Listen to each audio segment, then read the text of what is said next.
आव्या का दूर जाना। अब आगे अशोक आव्या को लेकर वहां से भाग रहा था और दूसरी तरफ सब लोग दूसरे आदमियों के साथ लड़ रहे। डर से ही अभय या सब ने देखा अशोक आव्या को लेके वहां से भागने की फिरत में है, तो अभय और रुद्राक्ष उसके पास आने लगे। अशोक अभय को उसके पास आते देखा, वो इन पे वहां से जल्दी में भागने लगा। वो गाड़ी में भेजा ही रहा था कि उसके आगे अभय एक गया। ये देखा अशोक खतरान हंसी बोला, अगर तुम मेरे पास आए तो देखा लेना तुम्हारी बेटी अभी मेरे पास। वो ये बोल ही रहा था कि उसके सर पे रुद्रक ने बंदूक राखी या बोला, चुपचाप अव्या को हमारे हवाले कर दो वरना सारी की सारी गोली तुम्हारे दिमाग में होगी। ये सुनो अशोक ने गुस्से से रुद्राक्ष को देखा। अभय आगे आके आव्या को ले ही रहा था कि तभी वह गोली चली और रुद्राक्ष के हाथों से बंदूक आला गिर गए। लिया तब तक वह राणा और बाकी आदमी भी आगे या दुश्मन से लड़ रहे। द बाजी हार देख अशोक गुस्से से उबालने लगा। उसे रुद्र के आंखों में मती चौक के वहां से भागने लगा। उसके आदमी भी उसके साथ भागने लगे। हमें वहां से जाते आव्या पर गुस्से में गोली चला दी, जो इस वक्त अभय की गोदा में थी। अब ये देख अभय दूसरी तरफ कुड़ गया। उस अपनी बंदूक से 2 गोली चका दी जो सीधा अशोक के हाथों में लगी। वो अपना बहेटा खून वाला हाथ लेके वहां से भाग निकला। इधर सब लोग गोली की आवाज सुन के अभय और आव्या के पास आ गए। आव्या को गोली बास चूके निकली थी, पर उसके बहते खून को देख सब परेशान हो वहां से सीधा हॉस्पिटल के लिए चले गए। उधर महल में चारों तरफ लसें ही लसें बिछी थी। ऐसा लग रहा था जैसे यहाँ कोई मौत का तांडव हुआ हो।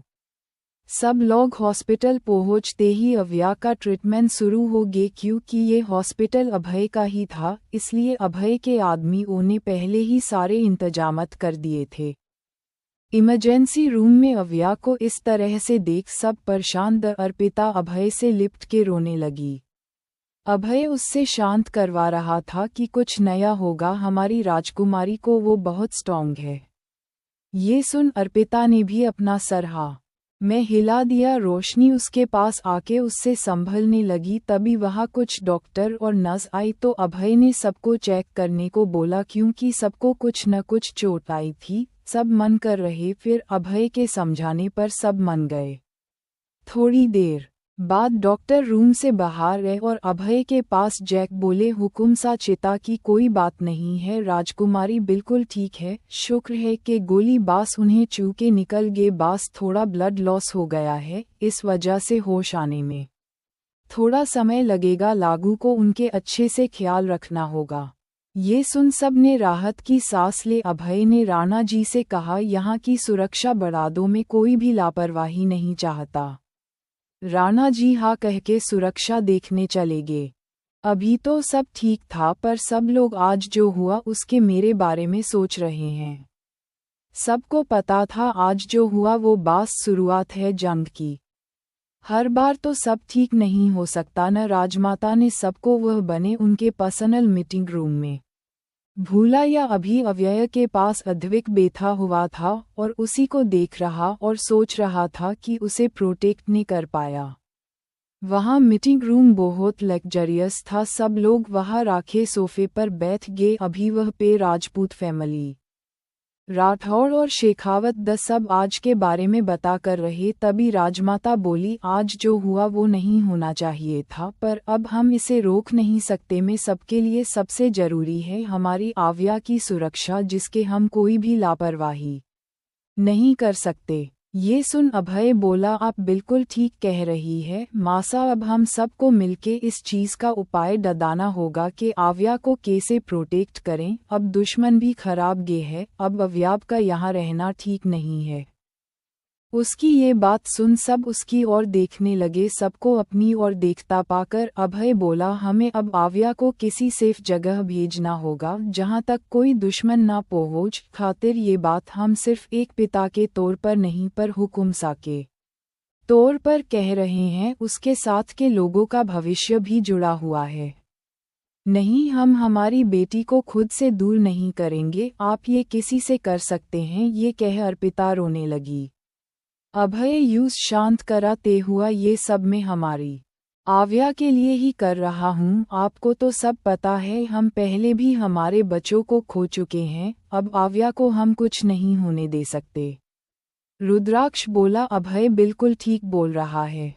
हमें अभी सिर्फ आव्या की सुरक्षा के बारे में सोचना चाहिए। फिर सबने थोड़ी देर बात की, क्या करना है सब कुछ। अभय तो अब ये तय हो गया, आव्या को हम जल्दी से जल्दी किसी सेफ जगह भेजेंगे और वो तब तक वापस नहीं आएगी जब तक वो हमारी वरिष्ठ बनने के काबिल नहीं हो जाए। अर्पिता को इस वक्त बहुत दुख हो रहा था। अपनी बेटी को खुद से दूर करने में मुझे वो जनता थी, यही उसके लिए सही है। यही 2 दिन गए, अब तक आव्या को होश आ चुका था और वो बहुत तक ठीक भी हो गई थी। और आज की रात ही आव्या को दूर भी भेजने की सारी तैयारी यह हो गई थी। रात के समय एक निजी जेट तैयार खड़ा था। अभय और अर्पिता गाड़ी में अव्यय को लेकर कहीं जा रहे थे। थोड़े देर बाद वो गाड़ी प्राइवेट जेट के सामने आके रुकी। वहाँ पहले ही बहुत बॉडीगार्ड थे। अभय और अर्पिता ने आव्या को गले लगाया और उससे बोले, हमारी बेटी एक मजबूत लड़की है ना, आप हमसे वादा कीजिए आप रोएंगी नहीं और अपना ख्याल अच्छे से रखेंगे। ये बोल आव्या को किस करने लगी। अब तक अव्या सब कुछ बता दिया था कि उसके सुरक्षा के लिए उसे बाहर भेज रहे हैं। पहले वो ना मनी, फिर वो सबके समझने पर मन गई। वैसे भी वो अपने उम्र के बच्चों से ज्यादा समझदार थी। सब लोग उससे मिलने भी आए थे। आव्या ने अपना सर हिला दिया। आव्या के साथ उनकी भरोसेमंद आरती जी, जो दाइमा थी, महल में बरसों से कम करती थी। उनके परिवार में कोई न था। और लखन, जो अभय का ही खास आदमी है, पर वो कभी सब के सामने नहीं आता था। अर्पिता ने दाइमा के आगे हाथ जोड़कर बोली, मेरी बेटी का ख्याल रखिएगा। आरती उनका हाथ पकड़ के पीके सी बात कर रही है। हुकुम रानी सा, ये तो मारा सौभाग्य है, मैं हमारी राजकुमारी का ख्याल अपनी जान से भी ज्यादा रखूंगी। आव्या आरती और लखन के साथ जेट के अंदर जाने लगी। अंदर जाने से पहले आव्या ने पीछे मुड़कर अभय और अर्पिता को हाथ हिलाकर बाय करने लगी। अभय अर्पिता ने भी उससे हाथ हिलाकर बाय किया और दूर से फ्लाइंग किस दी। उसके बाद आव्या जेट के अंदर चली गई।